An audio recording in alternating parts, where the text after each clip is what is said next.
yang beriman dan berusaha meningkatkan iman kita sehingga menjadi hamba yang bertakwa dengan mengawali menunaikan salat subuh berjamaah di masjid ini. Orang takwa yang punya iman itu pertama kali disebutkan oleh Allah cirinya gemar menunaikan ibadah dan diawali dengan salat. Disebutkan dalam Al-Quran surah kedua Al-Baqarah ayat kedua sampai dengan ayat ketiga. Dzalikal kitabu la raiba fi hudan lil muttaqin. Muttaqin itu orang takwa. Siapa orang takwa ini? Di ayat ketiganya diberikan ciri alladzina yu'minuna bil ghaib. Dia selalu memelihara dan meningkatkan imannya di setiap saat. Beda antara amanu dengan yu'minun. Amanu itu fi'il madhi, menunjuk pada sesuatu yang telah didapatkan. Jadi kalau kita telah berislam, telah bersyahadat, dapatkan keislaman kita, maka nama kita kemudian dirubah oleh Allah dari ya ayyuhan nas, hei manusia biasa, menjadi ya ayyuhalladzina amanu, hei orang yang telah memperoleh iman. Disebutkan kalimat ini setidaknya 68 kali dalam Al-Quran. Ya ayyuhalladzina amanu. Nah, kalau sudah punya iman, maka diberikan petunjuk oleh Allah, jagalah iman itu, terus tingkatkan, naikkan levelnya, naikkan. Maka ketika diminta menaikkan itu, dirubah kalimatnya menggunakan bentuk fi'il mudhari. Ya, amana yu'minu. Yu'minu untuk satu orang, karena yang beriman banyak dijamakkan dengan un di akhirnya, yu'minun. Jadi kalau ada kalimat yu'minun, itu artinya terus naikkan imannya, naikkan levelnya. Ya, mudhari itu bermakna hali wal istiqbal. Ya, dan juga istimrar, sesuatu yang berlangsung sekarang terus menerus dan nanti sampai kapanpun di masa yang akan datang. Jadi kata Allah, jangan biarkan iman kita mengendap di lisan saja ketika mengucapkan syahadat. Tembuskan ke dalam jiwa dan latih untuk terus meningkat sampai kita wafat. Wala tamutunna illa wa antum muslimun. Naikkan terus. Bagaimana menaikkannya? Dengan amal saleh. Karena itu setelah kalimat iman tadi ada amal saleh. Alladzina yu'minuna bil ghaib wa yuqimunas shalah. Amal saleh pertama adalah salat. Kalimat iman dalam Al-Quran seringkali disusul dengan amal saleh. Ya, wal 'asr innal insana lafi khusr illa alladzina amanu wa 'amilus shalihat. Ya ayyuhalladzina amanu kutiba 'alaikumus shiyam. Ya ayyuhalladzina amanu aufu bil 'uqud. Tapi amal saleh yang paling dasar itu salat. Salat yang paling menentukan apakah baik tidak amalan yang lainnya. Alhamdulillah, kalau baru bangun kita tidur, kemudian dipanggil dengan suara azan, kita respon dengan salat, ini menunjukkan iman kita masih tertanam dalam jiwa. Dan berbahagialah ketika iman itu diwujudkan dalam bentuk salat, terpanggil kita menunaikan salat berjamaah. Berjamaah tingkatnya lebih tinggi dibanding sendirian. Salatul jama'ati afdalu min salatil fardi, ya, bi 27 darajah. Salat berjamaah lebih utama dibandingkan dengan sendirian. Pahalanya 27, yang sendirian satu nilainya 10. Di Quran surah ke-6 ayat 160. Man jaa'a bil hasanati falahu 10 amsalha. Siapa yang mengerjakan satu kali hasanah, perbuatan baik, maka nilainya 10. Salat disebut dengan hasanah. Quran surah ke-11 ayat 114. Aqimis salata tarafain nahar wa zulafan minal lail innal hasanati yudhhibnas sayyiat. Tunaikan salat di antara dua ujung siang sampai dengan ke malam, termasuk subuhnya. Sungguh salat itu jika dikerjakan keseluruhannya, kata Allah, itu namanya hasanat. Bentuk jamak dari hasanah. Setiap perbuatan hasanah disebutkan di Quran surah Al-An'am tadi ayat 160, poinnya 10. Jadi kalau Anda kerjakan sekali sholat, dapat poin 10. Tapi kalau berjamaah, kalikan 27. 270. Masya Allah, baru bangun tidur, sholatnya berjamaah, berarti levelnya naik daripada iman yang standar. Kalau dikerjakan di masjid, di hadis Muslim, baru datang saja belum sholatnya, sudah mendapatkan 25 poin lagi. Jarak poinnya kata Nabi, 1 ke 2 500 tahun. 2 ke 3 500 tahun. 3 ke 4 500 tahun. Itu belum sholatnya. Baru datang, kemudian dia niat untuk ibadah, sudah mendapatkan 25. Nah, saya ingin bersyukur kita semua pada Allah Subhanahu wa Ta'ala. Di antara sekian orang yang hidup di muka bumi, maka kali ini kita diberi kesempatan langsung menunaikan sholatnya, pembuktian iman kita dengan cara berjamaah dan ditunaikan di masjid. Maka jaga kemudian level ini, jangan Anda turunkan lagi di kesempatan sholat berikutnya. Kadang-kadang subuhnya Allah sudah naikkan ke level tertinggi, zuhurnya Anda turunkan. Kalau subuh bisa berjamaah, kenapa zuhurnya sholat sendirian? Kalau memungkinkan kita kejar jamaah, ambil levelnya, pertahankan kemudian. Apalagi tadi diingatkan dengan dibacakan surah Hud, surah ke-11, tadi imam bacakan dari ayat ke-86 sampai dengan ayat 95. Di situ kita diingatkan oleh Allah Subhanahu wa taala untuk menjaga diri baik-baik. Jangan sampai banyak berbuat salah seperti kaumnya Nabi Nuh, kaumnya Nabi Lut. Kalau ada orang mengingatkan seperti Nabi Syuaib mengingatkan umatnya, maka jangan sampai kemudian kita melecehkan orang yang mengingatkan itu. Dulu para nabi mengingatkan, sekarang ada ustaz-ustaz, ada para ulama, ada kiai, ada habaib. Kata Allah, jangan lihat latar belakang mereka dari status sosialnya. Nabi Syuaib pernah disoal, engkau kan keluarganya keluarga biasa, bukan keluarga terhormat, ngapain mengingatkan kami? Jadi ada orang-orang yang merasa status sosialnya tinggi sehingga tidak butuh dengan peringatan. Itu sudah ada di masanya Nabi Syuaib alaihissalam. Ya, apa yang terjadi kata Nabi Syuaib? Maka siapa yang lebih tinggi dibandingkan dengan Allah? Allah yang menitipkan padamu kekayaan, Allah yang menitipkan padamu kedudukan. Allah mengutus aku untuk mengingatkan kau bagaimana cara menempatkan kedudukan dan kekayaan itu sesuai dengan perintah Allah Subhanahu wa taala. Maka jika Anda menyoal saya, kata Nabi Syuaib, maka sama dengan Anda menyoal Allah Subhanahu wa taala, karena Allah yang mengutus saya. Karena itu teman-teman sekalian, diingatkan dalam ayat tadi kepada dua hal.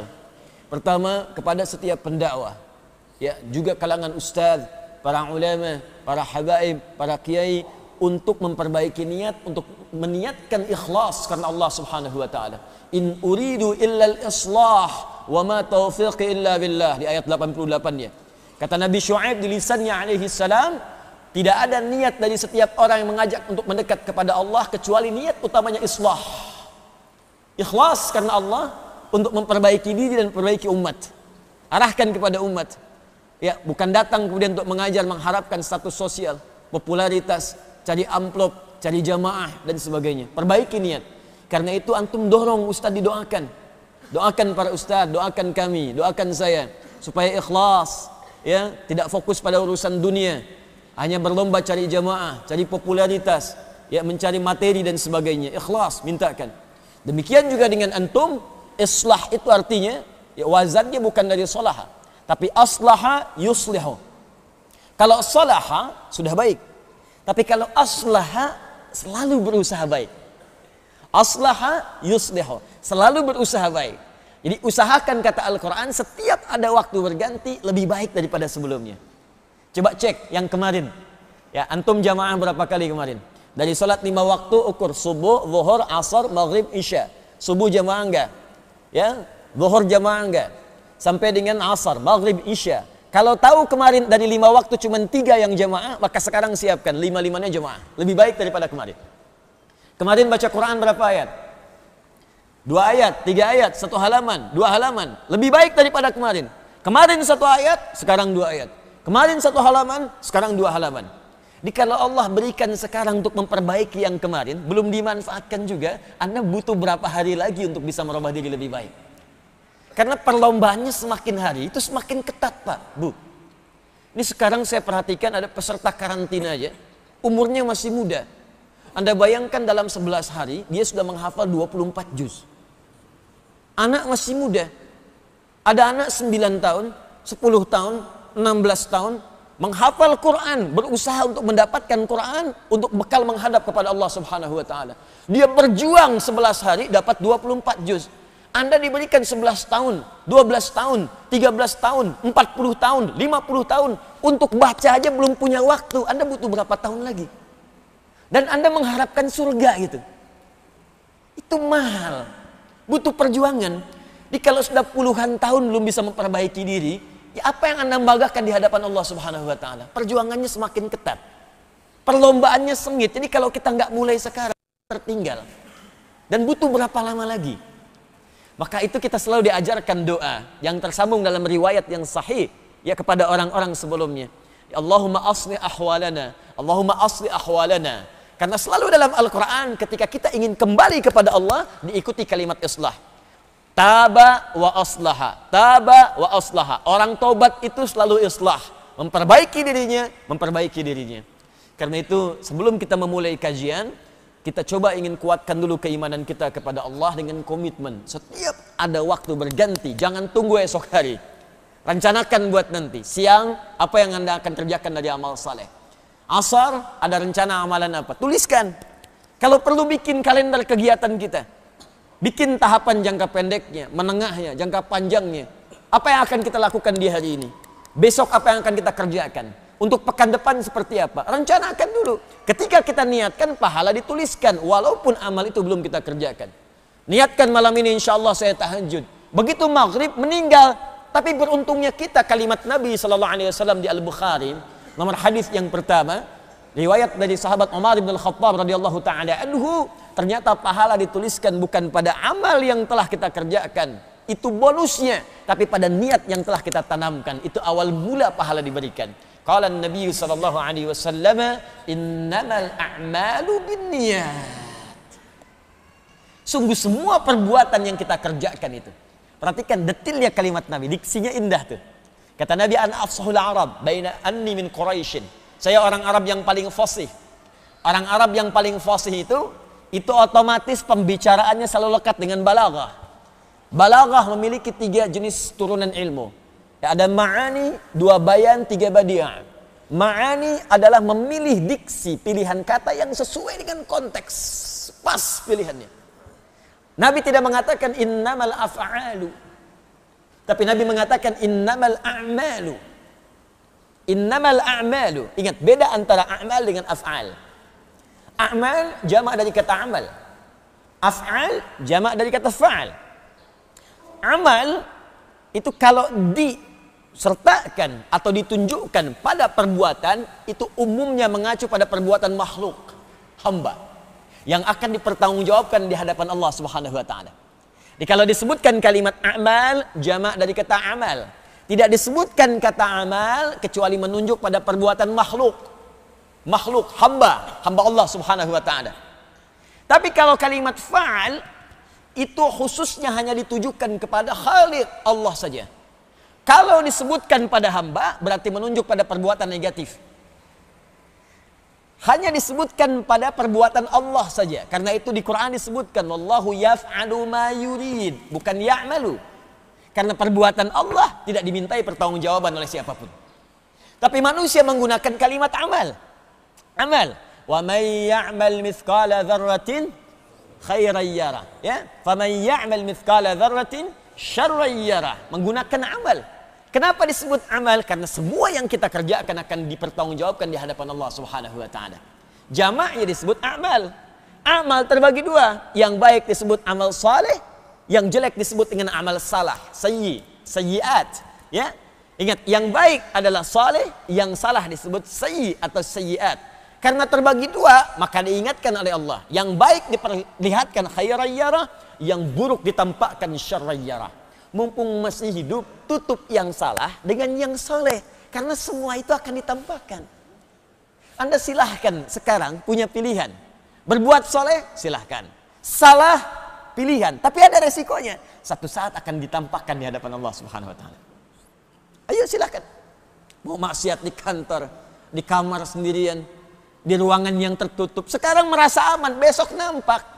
Sekarang yang tahu cuman Anda, besok dibuka semuka langit dan bumi akan mengetahui perbuatan Anda. Anda nggak percaya urusan Anda sekarang, besok tampak. Apa yang Anda kerjakan maksiat diam-diam itu? Atau ada yang berkomplot berbicara dalam keburukan, tampak semuanya. Oh, rupa-rupanya begini, semua muka langit dan bumi tahu. Tadinya tertutup tuh. Dibuka kemudian oleh Allah. Dia tuh kelihatan rajin ikut ta'lim. Ternyata pencuri juga. Ternyata maksiat juga. Ternyata orang ini kriminal juga. Dibuka. Karena itu sebelum itu ditampakkan, edit dari sekarang film kita nanti. Kalimat-kalimat buruk, dubbing. Cari kata-kata yang baik. Adegan-adegan yang buruk, sensor dengan taubat. Minta kepada Allah dihapuskan itu. Wa yukaffir anhu sayyi'atihim. Dihapus oleh Allah semua keburukannya. Bagaimana caranya? Kembali kepada Allah dalam kebaikan. Dan cara memulai itu tidak ada yang lain kecuali dengan pengetahuan, ilmu. Orang tobat tanpa ilmu mustahil tobatnya bisa sempurna. Orang ibadah tanpa ilmu, mustahil ibadahnya sempurna. Karena itu orang bersyahadat pun, kalimat pertama perintah dari Al-Quran untuk mencari ilmu guna menguatkan syahadatnya. Quran surah ke-47 ayat ke-19. Fa'lam annahu la ilaha illallah. Fa'lam, maka mesti punya ilmu. Fi'il amr, ketahuilah. Kalau diteruskan dengan terjemahan sorafnya, maka mesti punya ilmu untuk menguatkan la ilaha illallah, bahwa tidak ada Tuhan selain Allah yang layak dipertuhankan dan disembah. Kalau tak ada ilmu, nanti syahadatnya cuma di lisan. Karena di lisan, maka bisa dirubah dengan kalimat-kalimat lain yang muncul ke lisan kita. Itu yang disebutkan di Quran surah ke-49 ayat ke-14. Tidak cukup syahadat cuma di lisan, tapi harus ditembuskan ke dalam jiwa. Qalatil a'rabu amanna. Sebagian orang Arab Badui berkata, kami beriman. Qul, kata Allah, katakan Muhammad sallallahu alaihi wasallam, lam tu'minu. Kalian belum serius imannya. Walakin qulu aslamna. Tapi katakan dulu, baru masuk Islam. Baru masuk Islam itu artinya baru syahadat. Walamma yadkhulul imanu fi qulubikum. Sementara imannya belum sampai ke dalam jiwanya. Kalau iman mau sampai ke dalam jiwa, maka isi dengan pengetahuan. Isi dengan ilmu. Jadi kalau imannya sudah sampai ke jiwa, cirinya begini nih. Iman masuk ke dalam hati. Nanti iman yang di hati ini akan membimbing tubuh untuk beramal soleh. Mata, kalau ada iman di mata kita, nanti iman ini akan naik ke mata. Membimbing mata, nih bagaimana cara melihat yang benar. Makanya mata ketika melihat disebutkan imannya dulu. Quran surah 24 ayat 30 itu laki-laki, 31 untuk perempuan. Qul lil mu'minina, katakan pada pria-pria yang beriman, yaghuddu min absarihim. Imannya itu akan membimbing matanya untuk melihat yang baik dan memalingkan pandangan itu dari yang tidak baik. Wa qul lil mu'minati, katakan pada perempuan-perempuan yang beriman, yaghuddna min absarihinna. Maka iman dalam jiwanya itu akan membimbing matanya hanya melihat yang baik saja. Jadi kalau di mata kita ini dibimbing oleh iman, arahnya semua baik pandangan. Yang jelek dialihkan. Makanya senang lihat masjid. Senang orang beramal soleh kita lihat. Senang memandang Al-Quran. Senang memandang wajah orang-orang soleh. Karena matanya itu dibimbing iman. Tapi kalau imannya tipis atau tidak ada iman, maka mata ini nggak ada arahnya, Pak, Bu. Semua dilihat. Bahkan maksiat pun ada yang menikmati. Gambar-gambar buruk dinikmati. Berpaling susah. Kalau ada iman gampang. Lihat WhatsApp, media sosial, gambar nggak bagus. Astagfirullah, tutup. Apa nih berita nggak benar. Bahkan handphonenya kadang dibeginikan. Tuh. Ya. Tapi kalau imannya tipis, memang lisannya istighfar, tapi matanya nggak belok-belok. Astagfirullah. Zaman sekarang memang ada-ada aja. Astagfirullah. Astagfirullah cuman begini gitu. Lisan juga begitu. Ya ayyuhalladzina amanu la yaskhar qaumin qaum, ya ayyuhalladzina amanu la yaghtab ba'dukum ba'dha. Quran surah 49 ayat 11 sampai 12. Jadi imannya dulu, iman. Nah, kalau imannya tipis, apalagi cuma di lisan nih, nggak sampai ke jiwa, nggak jadi bimbingan, kadang-kadang bisa keluar lagi dengan kalimat-kalimat yang lainnya. Makanya dikasih sarimi, pindah agama. Tuh. Diberikan kata-kata lain yang cuma di lisan. Aku mencintaimu, murtad. Kok bisa gitu? Ya. Di saya kemarin baru dari Inggris. Berapa tempat Inggris kan kota maju, ya, negara maju. Kotanya juga Manchester, di London, kota maju-maju. Di Kanada berapa waktu lalu juga maju. Ya, di New Zealand maju. Itu Masya Allah di negara maju banyak yang masuk Islam. Saya dapat berita kemarin, di salah satu tempat saja di London, itu sehari 2 orang minimalnya masuk Islam. Sehari. Di New Zealand setelah peristiwa di Christchurch itu, ya banyak masuk Islam. Dia Anda bayangkan, di negara yang maju, lebih maju dari Indonesia, pada masuk Islam. Jadi kalau di Indonesia yang tidak lebih maju dibandingkan dengan Inggris, belum maju dibanding Kanada, ada yang keluar dari Islam, aneh. Aneh, karena yang maju-maju pada masuk ke Islam. Nah, makanya cari ilmu untuk menguatkan itu. Dan dalam berilmu pun teman-teman sekalian ada bimbingannya, ada ilmunya lagi. Jadi ilmu dibimbing oleh ilmu lagi. Untuk mendapatkan ilmu yang maksimal bagaimana supaya cepat dipahami, sampai ke jiwa, mudah diamalkan. Karena ada orang yang belajarnya susah, susah juga ngamalkan. Ada orang yang gampang mencernanya, sulit mengamalkan. Ada yang begitu. Coba lihat nih, yang banyak bermasalah sekarang kan gelarnya tinggi-tinggi. S1, S2, S3, ada yang doktor, ada yang profesor. Ya, ilmunya kan banyak. Tapi ilmu yang dia kuasai belum bisa diaktualisasikan dalam bentuk amal. Ujung-ujungnya ada yang pesantren, suka miskin, kan? Ya, ada yang di pondok bambu, ada yang macam-macam. Kenapa? Karena ilmu yang didapatkan tadi tidak disertai dengan ilmu lain dalam mengiringinya. Jadi Islam menyeimbangkan, ilmunya cepat sampai, mudah dipahami, dan juga gampang diamalkan dalam kehidupan. Termasuk ilmu agama. Ada yang belajarnya hafal Al-Fatihah. Ya, hafal surat-surat, hafal ruku, hafal sujud, bacaan semua hafal. Cuman saat dipraktekkan nggak sempurna. Kenapa? Karena menghafal ilmunya tidak dengan ilmu lain untuk membenarkan apa yang ia pelajari. Akhirnya lahirlah kemudian para pemilik ilmu yang tidak sempurna dalam amalannya. Saking hafalnya, Anda bayangkan, orang yang tarawih 11 rakaat saja 1 jam, ini yang 23 rakaat 7 menit. Itu yang saya maksudkan. Ya. Yuk kita mulai. Ada banyak karya para ulama tentang ilmu, cara kita mempelajari ilmu, atau disebut dengan adab dalam menuntut ilmu. Dan di antara sekian karya itu, kita telah fokuskan dalam kurikulum kita, pembahasan di subuh di Al-Azhar ini, untuk membahas kitab Syekh Muhammad Hashim bin Asy'ari, yaitu Adabul Alim wal Muta'allim. Kali ini kita sampai ke halaman 15, masih dalam keutamaan ilmu, orang berilmu, dan orang-orang yang menuntut ilmu. Bismillahirrahmanirrahim. Kita langsung saja. Wa qala sallallahu alaihi wasallam, dan Nabi sallallahu alaihi wasallam pernah bersabda. Ini dalam rangka, kembalikan ke judul topiknya ya. Di topiknya itu tentang keutamaan atau keistimewaan orang yang berilmu, orang yang menuntut ilmu, dan orang yang mengajarkan pengetahuan setelah ia pelajari sebelumnya. Dia ada 3 golongan di sini. Ya, 1 orang berilmu. Yang kedua, orang yang menuntut ilmu, yang sedang belajar. Yang ketiga, orang yang mengajarkan kembali apa yang ia telah pelajari. Ya, ada 3 golongan di sini ya. Yang belajar, sudah itu dia dapat ilmu. Yang belajar disebut dengan muta'allim. Ya, yang belajar disebut dengan muta'allim. Kalau sudah dapat ilmunya, disebut alim namanya. Ya, alim. Kalau mengajarkan kembali ilmunya, disebut muallim namanya. Jelas ya? Ada muta'allim, ada alim, ada muallim. Jadi kalau ada yang menyebutkan Masya Allah muallim, muallim, artinya orang yang mengajarkan ilmunya. Kalau ada alim, alim, jama' alim itu ulama, itu jama'nya. Ya, saya tuliskan supaya kita pahami dengan baik ya. Bismillah. Jazakallah khair.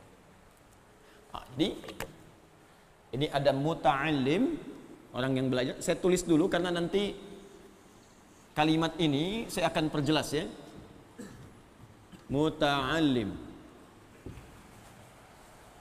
Baik. 1, ini orang yang belajar. Pembelajar.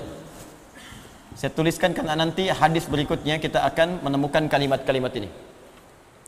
Yang kedua, kalau dia sudah belajar, dia dapatkan ilmunya, maka dirubah kalimatnya menjadi alim. Ini termasuk bahasa Nabi dan bahasa Al-Quran. Alim. Wah, Masya Allah. Awas, awas, saya ingin luruskan dulu ya. Nah, ini berarti orang yang punya ilmu, pemilik ilmu.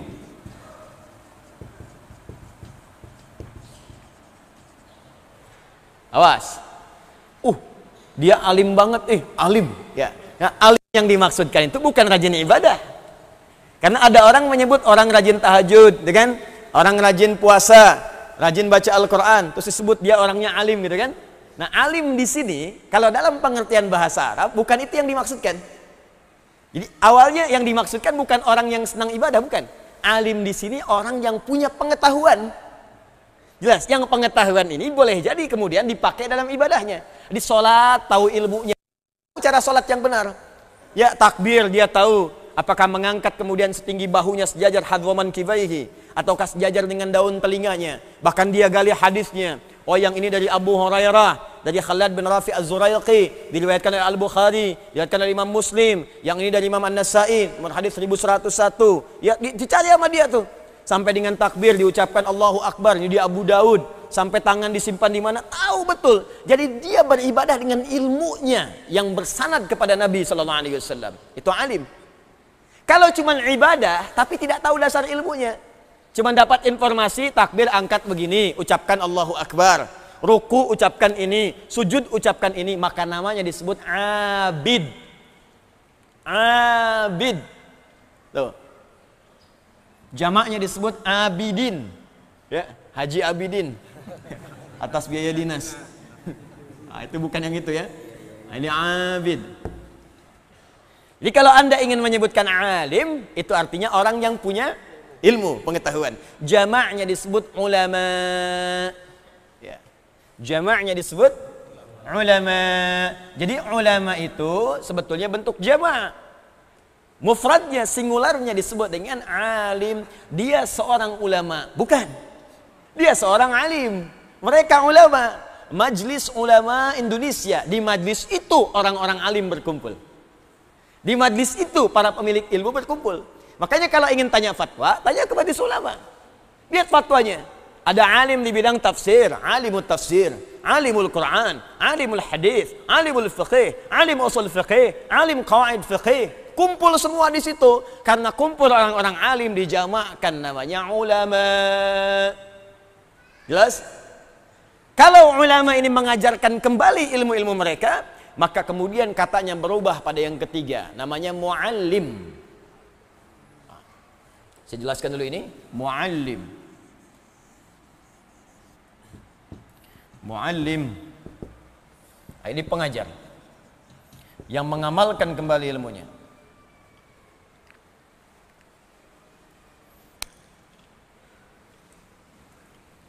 Jadi di bab ini Syekh Hasim ya ingin menampilkan tentang pujian-pujian Nabi sallallahu alaihi wasallam, tentang keistimewaan khususnya 3 golongan ini. Nanti kita temukan ada yang keempat, nanti kita akan lihat ya. Teman-teman, jadi oleh Nabi orang-orang yang senang belajar, orang-orang yang telah tahu pengetahuan, dan orang-orang yang mengajarkan pengetahuan itu oleh Nabi diistimewakan dibandingkan dengan kalangan-kalangan biasa. Jadi kalau Anda masuk satu di antara 3 ini, atau nanti ada golongan yang keempat menjadi bagian dari ini, maka berbahagialah karena Anda termasuk golongan yang dipuji dan diistimewakan oleh Nabi sallallahu alaihi wasallam. Jadi kalau yang muji Adi Hidayat, jangan bangga dulu. Jangan bangga dulu. Karena boleh jadi menurut ukuran ustadz lain, apa yang disampaikan seorang Adi Hidayat bisa berbeda. Tapi kalau yang memuji Nabi, seorang manusia mulia, yang bahkan langsung dipuji oleh Allah, wa innaka la'ala khuluqin azim, engkau akhlakmu begitu mulia, ibadahnya luar biasa sampai disebut Ahmad oleh Nabi Isa, min ba'di ismuhu Ahmad, Quran surah 61 ayat yang ke-6.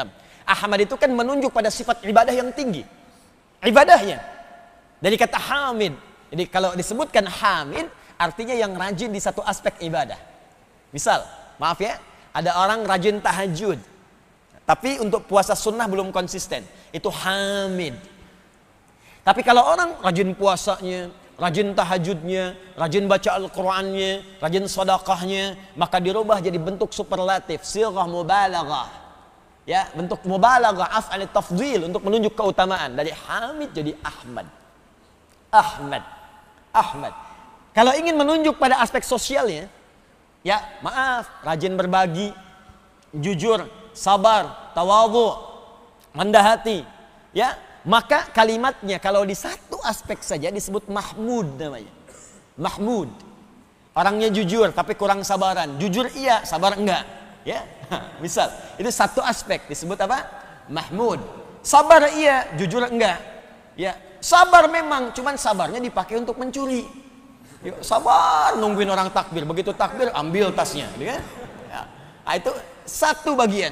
Tapi kalau kemudian digunakan pada aspek yang baik seluruhnya dan banyak terkumpul, maka dirubah kalimatnya menjadi bentuk superlatif, sighah mubalaghah, dari Mahmud jadi Muhammad.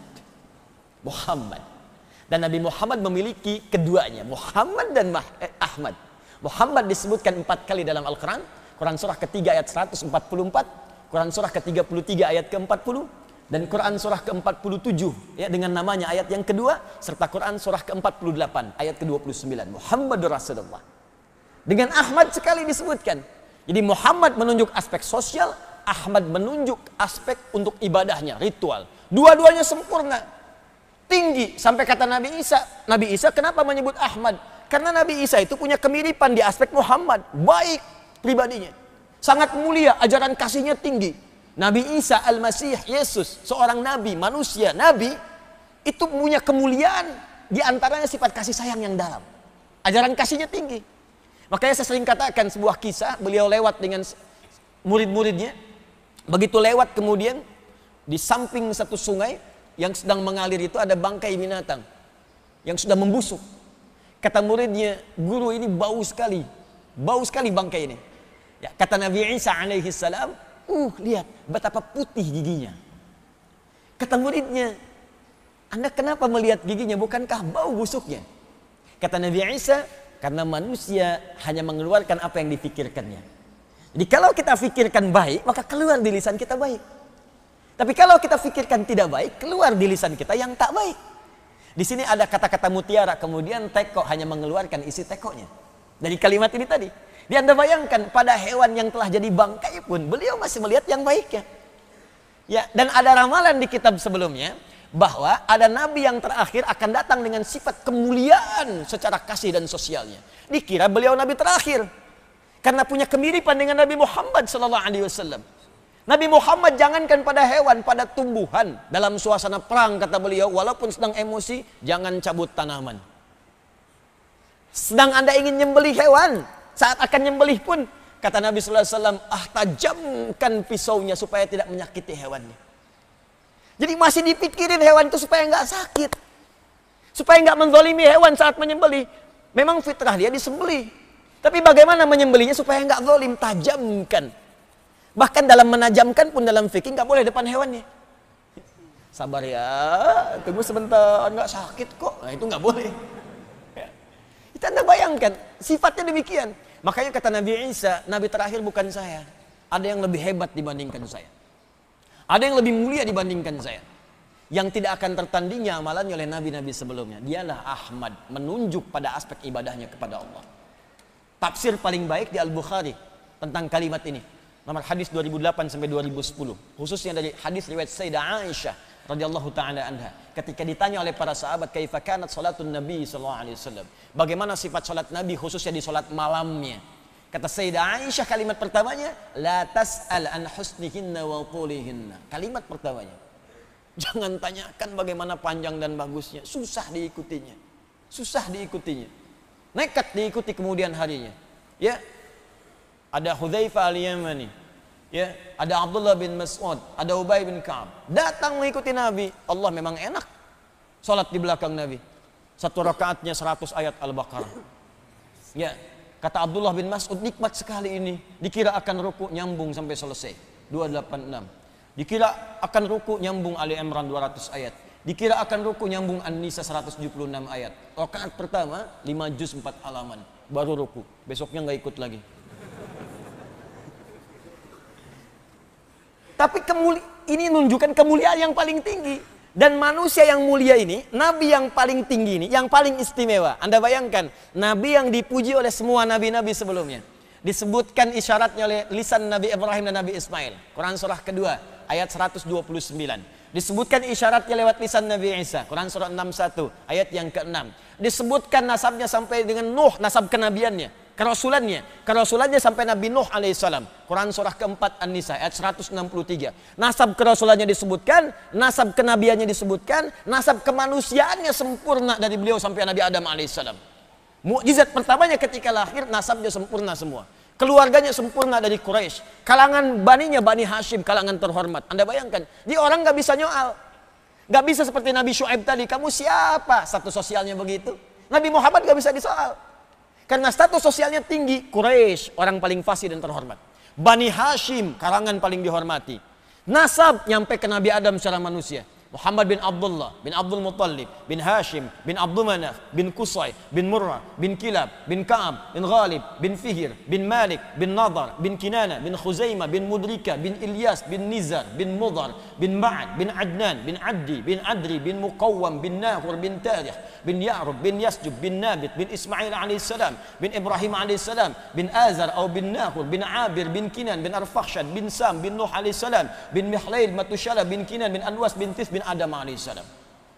Nasab Rasulnya sempurna. Inna auhayna ilaika kama auhayna ila Nuhin wan nabiyyina min ba'di. Quran surah 4 ayat 163. Di kerasulannya sempurna, kemanusiaannya sempurna, keluarganya sempurna, kabilahnya sempurna, akhlaknya sempurna, ibadahnya sempurna. Dan manusia yang sempurna ini dengan izin Allah Subhanahu wa taala bahkan dijamin surga sebelum wafatnya. Turun satu surah. Ketika turun Nabi tersenyum.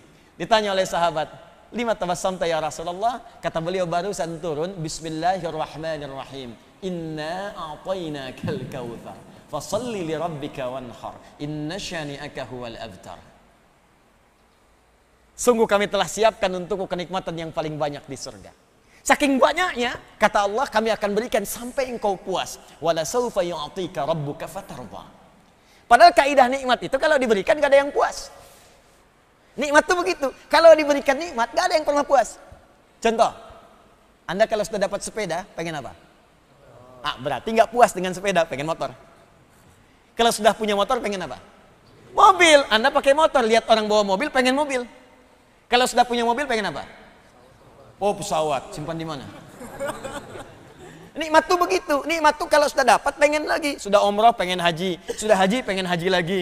Ya, sudah nikah, ya pengen punya anak. Yang ini bu, yang ini bu. Ya, kalau suami ibu ada jajaran ini berarti ini nih. Ya, selalu begitu, naik, naik, naik. Tapi di surga, ya begitu kita pengen anggur, ada anggur. Pisang, ada pisang. Minuman ini datang semuanya. Kata Allah kepada Nabi Muhammad, khusus untukmu, wala saufa yu'tika, untukmu saja. Wala saufa yu'tika rabbuka fatarda. Aku akan berikan kepadamu limpahan nikmat sampai kamu berkata, saya puas ya Allah. Saya ridha. Manusia yang paling sempurna. Dan beliau yang sempurna ini dengan izin Allah, dari kenabiannya, kemanusiaannya, sifatnya, jaminan surganya, memuji kalangan tertentu. Ini yang mau saya sampaikan. Jadi kalau Anda dipuji oleh orang biasa, ya jangan lu bahagialah. Tapi kalau yang memuji adalah orang yang telah dipuji Allah dengan segala kemuliaannya, di situ patut kita kejar. Apa objek yang menjadi pujian oleh beliau itu? Karena kalau beliau sudah memuji, artinya amalan itu disukai oleh Allah Subhanahu wa taala. Baik, di antara amalan itu, waqala sallallahu alaihi wasallam, dibocorkanlah oleh Syekh Muhammad Hashim bin Asy'ari di kitab ini. Apa amalannya?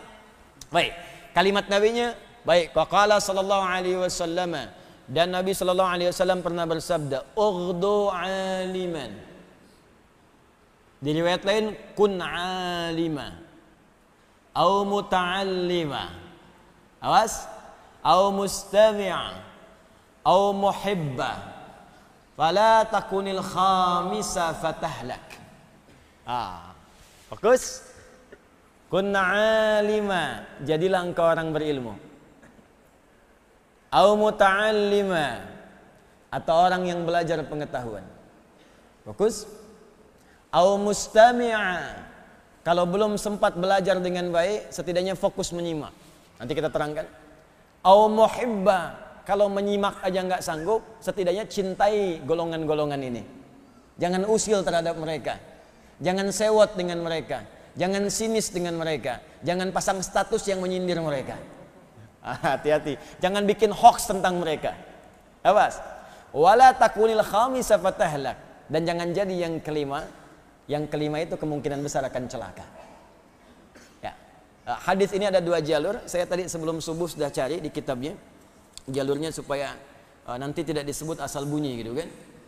Nah, ini ada dua jalur. Jalur pertama di kitab Mu'jam as-Saghir At-Tabrani juz yang kedua halaman 63. Kemudian Al-Baihaqi dalam kitab Syu'abul Iman juz ketiga halaman 265. Ya, jalurnya dari Abi Bakrah, dari bapaknya dari Nabi sallallahu alaihi wasallam. Ini yang disebutkan di hadis tadi di kitab Adabul Alim Muta'allim. Jadi Syekh Hashim bin Asy'ari ngambilnya dari sini. Ya. Kalau ingin cek juga yang ini, ada kalau dalam bentuk satu kitab karangan Ibnu Abdul Bar. Ya, Al-Jami fi Bayanil Ilmi wa Fadlih. Nomor 117. Ya, nomor 117. Saya sudah cek dengan sanadnya. Ya, dengan sanadnya. Saya bacakan sanadnya. Bab qauluhu sallallahu alaihi wasallam, kalau pakai mubtada kemudian dia khabar, dibuka lagi dengan mubtada, maka kita baca bab qauluhu. Ya, hadza babun qauluhu sallallahu alaihi wasallam. Tapi kalau kita baca mudhaf ilaih, bab qaulihi sallallahu alaihi wasallam, al-alim wal muta'allim syarikani. Ya, bab alim menerangkan tentang orang berilmu dan orang yang punya ilmu, keduanya satu partner bersamaan. Bab tentang al-alim wal muta'allim syarikani. Bunyi hadis lengkapnya di halaman ke-14. Yang paling bawah itu, nyambung ke halaman 15 paling atas di kitabnya, di kitab Syekh Hashim yang ini. Ya. Al-alimu wal muta'allimu ya kahadhihi min hadhihi wa jama'a bainal musabbahati wallati taliha syarikani fil ajri. Ya, wala khaira fin nasi ba'dahu. Ya, coba lihat bukunya. Saya sudah hafalin itu kitabnya. Ya, cuman kadang-kadang saya bawa untuk menunjukkan. Kadang orang suka tanya, ini karangan sendiri apa ada di kitab gitu. Anda cek aja kitabnya, kalau saya salah, Anda betulkan di situ. Ya, halaman 14 paling bawah. Wa qala sallallahu alaihi wasallam, dan Nabi sallallahu alaihi wasallam pernah bersabda, al-alimu wal muta'allim, orang yang punya ilmu dengan yang belajar pengetahuan itu, kahadhihi min hadhihi, keutamaannya bergandengan seperti telunjuk, ya, dengan yang menyertainya, jari tengah. Dari mana tahu telunjuk? Disebutkan wajah ma bainal musabbahati wallati taliha, dan dikumpulkan contohnya antara ini telunjuk, ya, dengan kemudian jari tengahnya dempet seperti ini. Nanti saya terangkan maknanya. Ya. Kemudian setelah itu yang paling menarik, syarikani fil ajri, keduanya akan berpartner mendapatkan pahala. Maksudnya apa? Ya, nggak mungkin ada alim bisa mengajar kalau nggak ada muridnya. Nggak mungkin ada murid kalau nggak ada gurunya. Jadi jadi guru itu jangan sombong juga, kalau nggak ada murid nggak bisa jadi guru. Dan jadi murid pun jangan sombong, kalau nggak ada guru nggak bisa belajar. Makanya murid dengan guru itu sama-sama belajar. Tapi kata Nabi, belajarlah untuk berpartner mendapatkan pahala dari Allah Subhanahu wa taala. Di situ saling mengisi. Makanya ulama-ulama dulu itu saling mengajak dengan muridnya untuk saling mendoakan. Karena kalau dua kemisinya udah bagus, murid doakan ulamanya, ulama doakan muridnya, murid doakan gurunya, guru doakan muridnya. Maka betul kalimat Nabi, syarikani fil ajri, keduanya berpartner untuk mendapatkan pahala dari Allah Subhanahu wa taala. Guru mengajarkan, dari pengajaran dapat pahala. Murid menerima, mencatat dapat pahala. Mengamalkan dapat pahala. Nanti Anda akan dapatkan hadis berikutnya. Orang yang menulis pelajarannya saat dia belajar, maka setiap tinta penanya akan dihisab oleh Allah Subhanahu wa taala. Seperti darah syuhada dihisab di yaumil qiyamah. Midadal muta'alim wa damu syuhada. Midadal alim wa damu syuhada, di riwayat lain. Jadi orang yang belajarnya benar diniatkan karena Allah dan ingin mengamalkan ilmunya, belajar fikih salat dia catat supaya bisa mengamalkannya. Belajar fikih zakat dia catat supaya bisa mengamalkannya. Itu bukan hanya cara belajarnya, setiap tinta yang dia tuliskan itu akan dihisab oleh Allah Subhanahu wa taala, menguatkan timbangan mizannya. Ya. Kembali kepada hadis, saya sebelum terangkan isinya, saya bahas sanadnya dulu. Kenapa saya bahas sanad? Supaya Anda tahu ini hadisnya ada enggak dari Nabi sallallahu alaihi wasallam. Ya, jadi supaya kita tidak mengatakan yang sia-sia, ini jangan-jangan bukan dari Nabi, bukan. Ini hadis Nabi sallallahu alaihi wasallam, tadi ditemukan dalam kitab Syu'abul Iman, ditemukan juga dalam Mu'jam At-Tabrani, dan di riwayat lain, saya sebutkan riwayat lain, ya disebutkan juga dengan riwayat berbeda. Saya bacakan sanadnya. Haddatsana Abdullah bin Muhammad bin Abdul Mu'min, ya, Ibnu Yahya, haddatsana Abu Ali Al-Hasan bin Muhammad bin Uthman Al-Fasawi bi Baghdad, qala haddatsana Abu Yusuf Ya'qub bin Sufyan Al-Fasawi, qala haddatsana Hajjaj ibnu Minhal. Hajjaj bin Minhal ini sering meriwayatkan hadis. Hajjaj bin Minhal sering meriwayatkan hadis, dan hadisnya itu sering diambil oleh Imam Al-Bukhari. Ya, Imam Al-Bukhari mengambil dari Hajjaj bin Minhal. Ya, Hajjaj bin Minhal mengambil misalnya dari Sa'ad. Ya, Sa'ad mengambil dari Alqamah bin Marthad sampai kepada Abu Abdurrahman As-Sulami. Abu Abdurrahman As-Sulami mengambil dari Uthman bin Affan dan Ali bin Abi Thalib karramallahu wajah. Keduanya mengambil dari Nabi sallallahu alaihi wasallam. Apa yang disampaikan Nabi dari hadis ini? Khairukum man ta'allamal Qur'ana wa 'allamah. Di antara kalian yang paling baik adalah orang yang belajar Quran dan mengamalkannya. Di antara contoh hadis Hajjaj bin Minhal.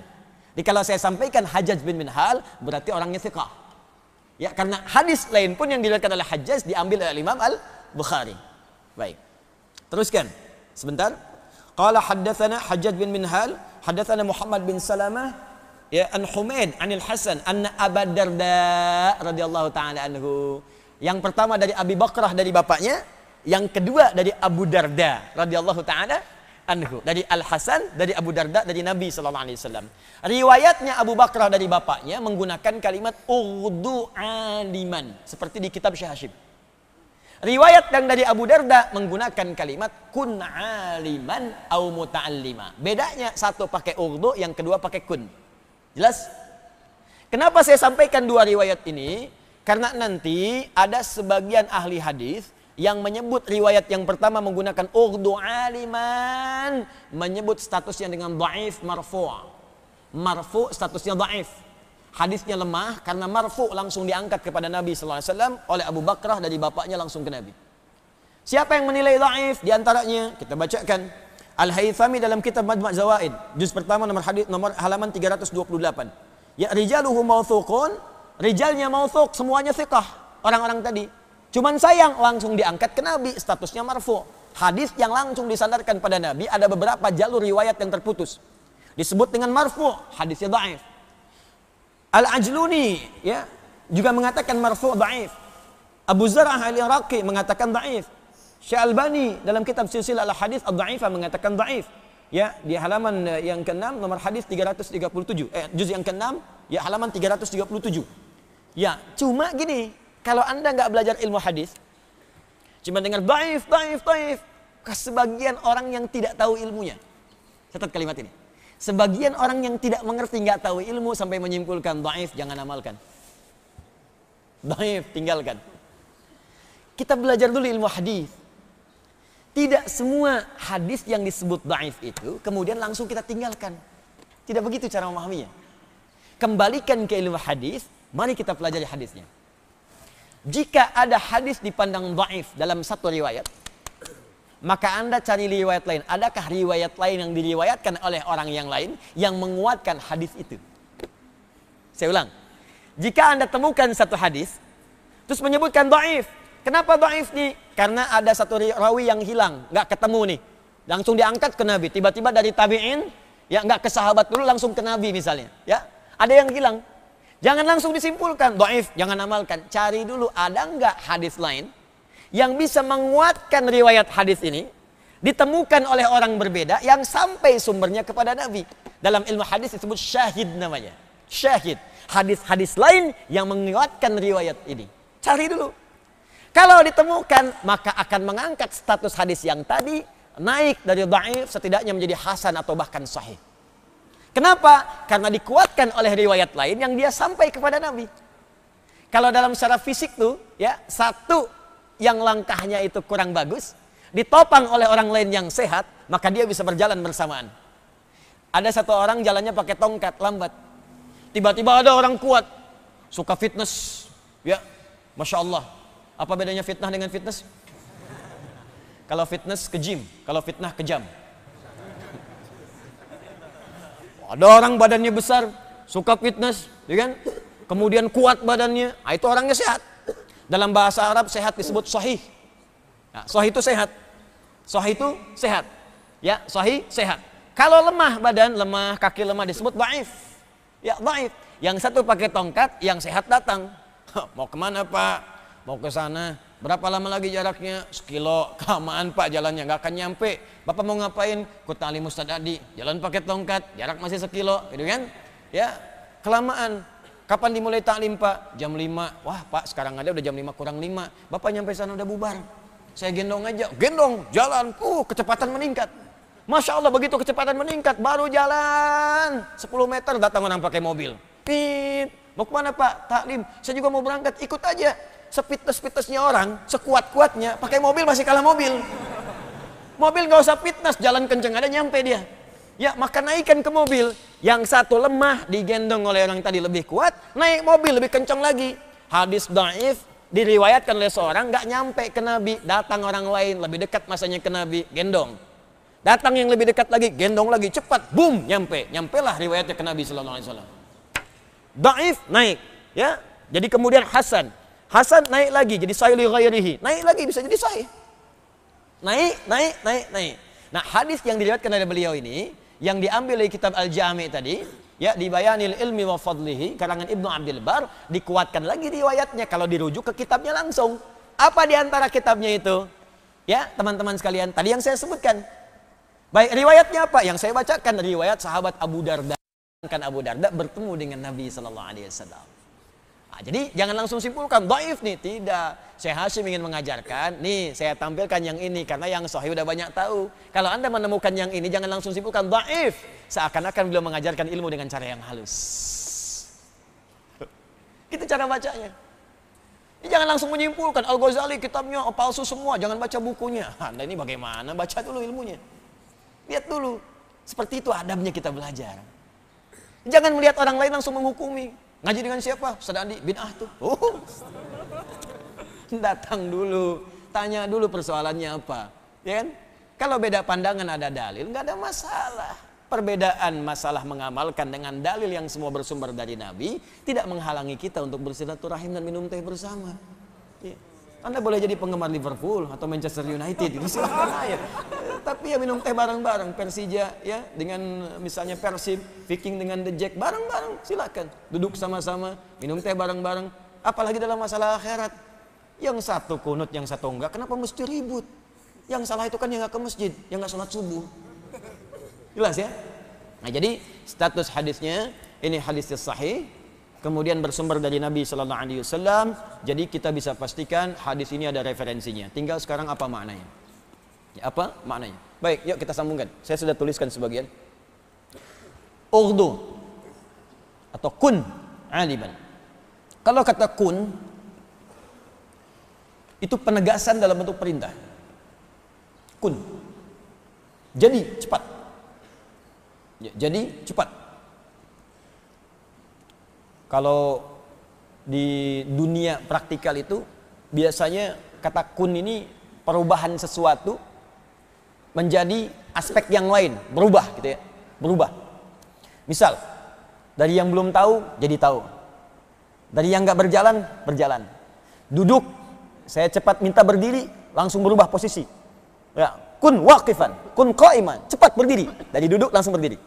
Yang berdiri saya minta duduk, kun jalisan, duduk. Kun qu'udan, qa'idan, duduk. Jadi biasanya kata kun ini kata perintah untuk menunjukkan satu perubahan.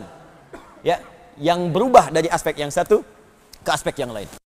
Di ketika Nabi mengatakan kun aliman. Ya, kalau cara memahaminya, kun aliman. Hei, jadilah orang berilmu. Maksudnya apa? Anda kalau belum tahu sesuatu, cepat belajar supaya tahu. Rubah diri kita. Mau sampai kapan jadi orang jahil? Mau sampai kapan jadi orang nggak tahu? Mau sampai kapan Anda sholat nggak tahu ilmunya? Mau sampai kapan baca doa ruku nggak paham artinya? Mau sampai kapan sholat nggak paham yang dibacakan dalam sholatnya? Mau sampai kapan sujud nggak ngerti? Mau sampai kapan baca Al-Quran nggak paham isinya? Mau sampai kapan Anda umroh nggak ngerti tawafnya? Mau sampai kapan haji nggak ngerti wukufnya? Mau sampai kapan? Kun alima. Ayo cari ilmu, jadi orang berilmu. Itu kalimat cepat dari Nabi. Mesti jadi ilmu, mesti punya ilmu. Bahkan kalimat-kalimatnya indah. Al-ilmu qabla al-amal. Sebelum beramal cari ilmu dulu. Bahkan dipetakan ilmunya. Seperti teman-teman mau jadi apa ke depan? Apakah karirnya di birokrat? Di diplomasi? Mau jadi ustadz? Mau jadi insinyur? Bikin cita-cita dulu. Kalau perlu yang paling tinggi. Dari situ kemudian petakan turunan ilmunya. Itu yang diajarkan para ulama kita. Makanya dibikin cita-citanya mau jadi apa nih? Oh ibu, dari sejak kecil bu, bahkan di Quran itu bu, dari sejak seorang ibu mengandung, itu orang tua haruslah berdiskusi anaknya mau diarahkan kemana. Dibuat cita-cita. Yaitu ada di Quran surah ketiga. Ya, ayat ke-35 sampai dengan 37.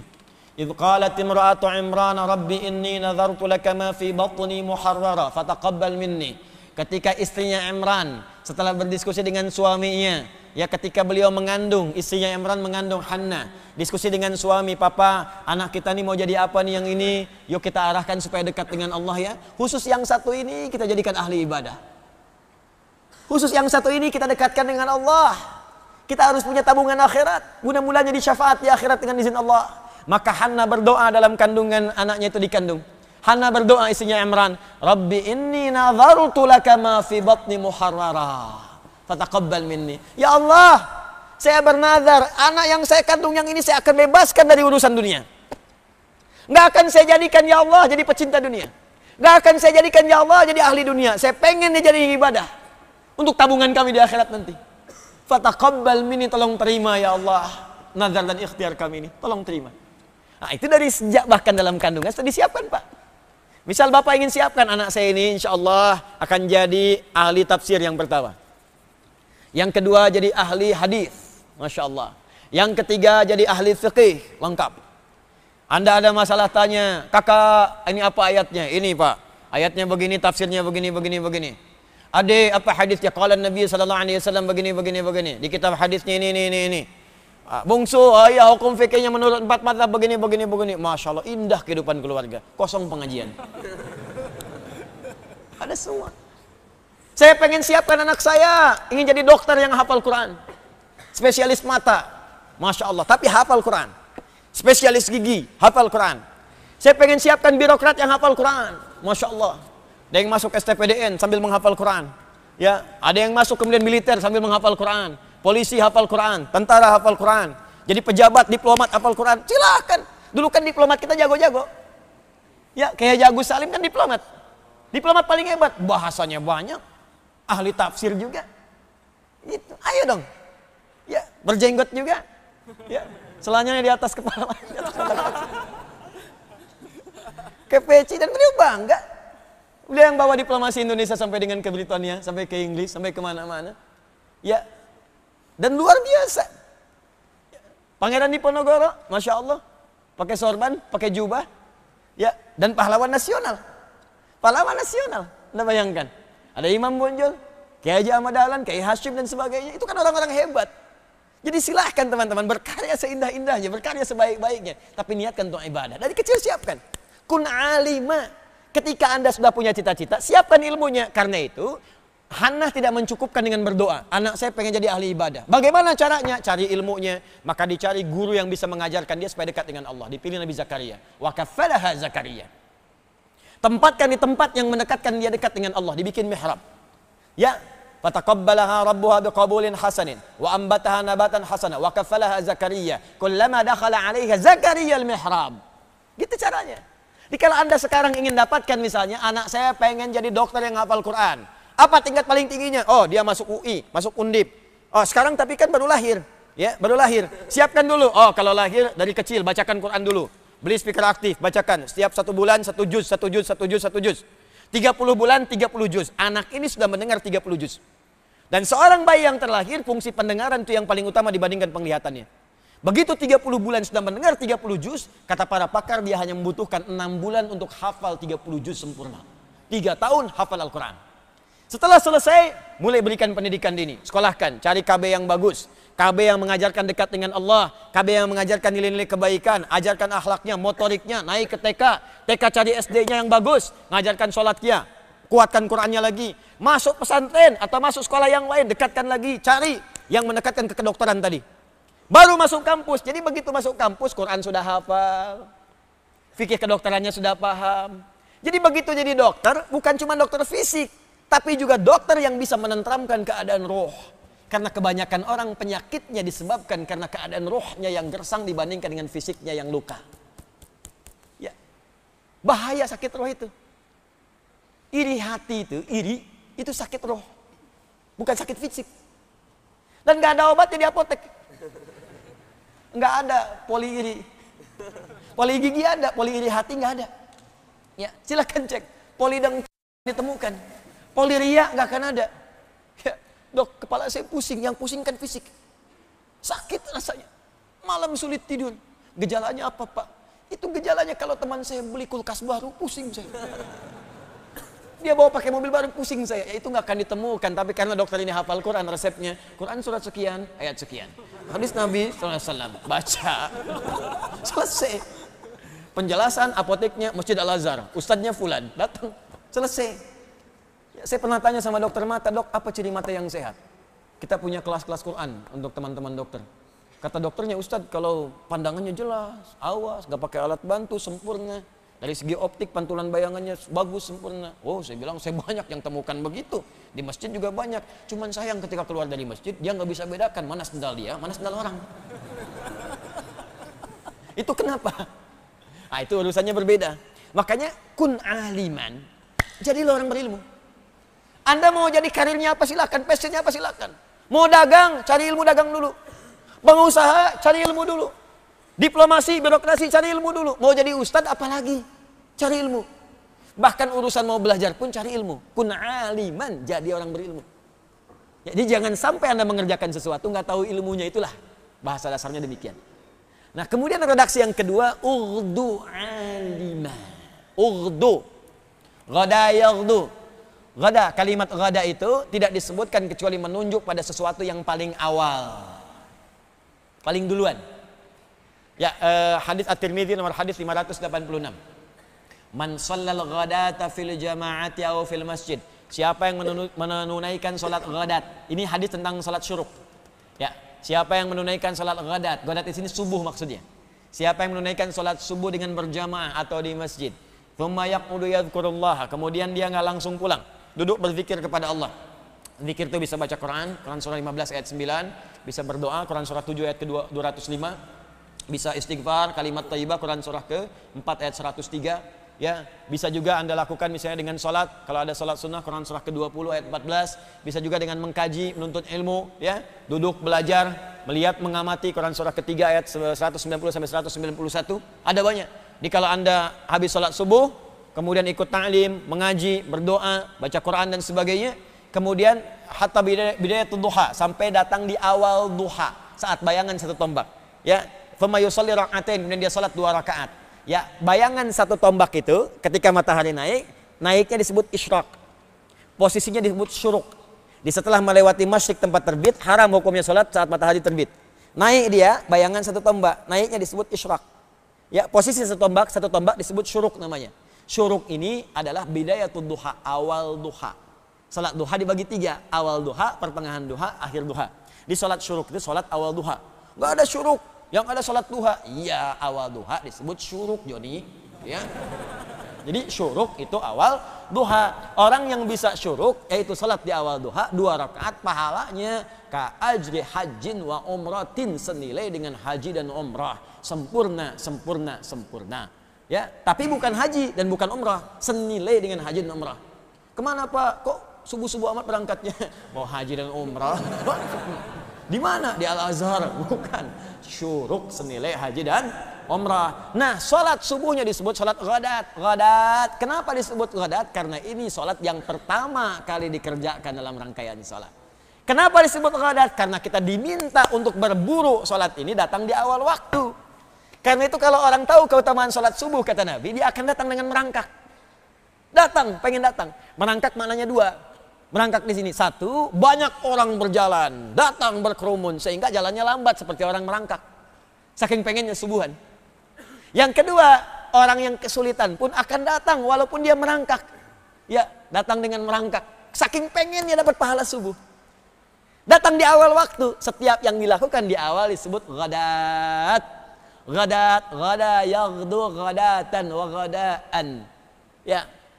Kamu sedang digoda di awal waktu. Ghada bahasa Arab, ya. Ghada di awal waktu. Kalimat perintahnya ughdu. Kalimat Nabi ini ughdu aliman. Jadilah engkau orang berilmu. Tapi disebutkan dengan kalimat ughdu, bukan cuman kun. Kun meminta kita berubah, bertransformasi jadi orang berilmu. Ughdu meminta kita menjadi pionir untuk melakukan itu di awal waktu. Jadi kalau ada pengajian, datang yang paling awal. Ini Ustadz siapa nih? Di Al-Azhar jam 7, Ustadz Fulan. Oh, datang paling awal, datang setengah 7. Ustadz mulai berapa? Jam setengah 5, saya mulai setengah 4 datang. Ada yang tahajud duluan. Anda yang sedang belajar di kampus, datang paling duluan. Jam berapa materi dimulai? Kuliah. Jam 8, datang Anda jam 7. Baca dulu sebelum belajar. Lihat dulu. Ambil posisi paling depan, paling duluan. Ah, ini kadang paling belakang, nggak pernah nanya, kadang tiduran. Ini kadang-kadang nggak menempat. Waktu belajar dipakai santai. Waktu ujian, hari tenang-tenang tuh nggak usah belajar. Tenang, berdoa, refleksi, buka-buka. Ini hari ujian dipakai belajar, jadi nggak menempat. Memang kita ini pintar-pintar, anugerah terbesar bagi Indonesia itu luar biasa. Orang Indonesia tuh komplit lah pokoknya. Bener, sabarnya tingkat tinggi. Orang di Eropa banjir sibuk nih, main renang. Wah, itu pokoknya luar biasa lah di sini itu. Ya orang belajar, saya pernah ditanya orang Afrika, Syekh, wallahi Syekh Ali, gharib aja, aneh katanya. Syekh gharib, apa yang gharib? Wallahi ana darastu hada, 3 ashhur lil imtihan. Saya belajar 3 bulan untuk ujian. Wada akhuk, ini teman kamu seangkatan saya. Wallahi wasta'ara kitabi, dia pinjam buku saya, cuman semalam belajar, nilai dia 8, saya 7,5. Saya bilang belum tahu dia SKS. Sistem kebut? Kadang-kadang bukan semalam, sejam. Pinjam fotokopian temen, tuh lihat ya kan. Nah itu, kalau itu nggak sesuai sunnah. Walaupun hasilnya bagus. Tapi karena belajarnya pendek, maka ilmunya pun pendek. Habis ujian hilang lagi.